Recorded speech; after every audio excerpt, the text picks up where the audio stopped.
எல்லாருக்கும் வணக்கம். பாருங்க, இது எந்த இடம்னு பார்த்தீங்கன்னாக்கா, இது வந்து அந்த தங்கம் கோலார் தங்க வயல். இதுவும் இது வந்து அப்போ வந்து வாங்க சொல்லுங்க வாங்க.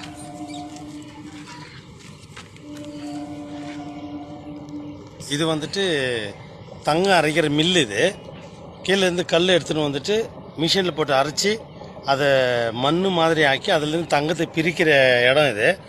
இதை பிரிச்சுட்டு அந்த வேஸ்டேஜ் மண்ணை வந்துட்டு இங்கே கொட்டுவாங்க. இந்த மலை மாதிரி இருக்கு இல்லையா, இது இந்த மலை மாதிரி இருக்குது இல்லையா, இது வந்து அந்த கல் அரைச்சி கொட்டின மலை. இது எல்லாமே மண்ணு தான். மன்மத ராசா பாட்டு எடுத்தது இதுதான். தனுஷ் வந்துட்டு அந்த பாட்டு எடுத்த இடம் இது. திருடா திருடி படத்தில் அந்த பாட்டு எடுத்தது. இது வந்து அந்த கோல்டு அரைச்சி எடுத்து தண்ணி அரைத்த மில்லு. இது தனியாக இறைச்சிக்க மில்லு. பாருங்க, இதை வந்து நம்ம பார்த்துருக்க மாட்டோம். நானே இப்போ தான் வந்து பார்க்குறேன். ஸோ இந்த சைடு வந்தீங்கன்னாக்கா இந்த இடத்த வந்து நீங்கள் பார்த்துட்டு போங்க. ஸோ பியூட்டிஃபுல்லான இடம் இது. ஓகே, உங்களிடம் விடைபெறுகிறேன். மீண்டும் அடுத்த வீடியோவில் சந்திக்கிறேன்.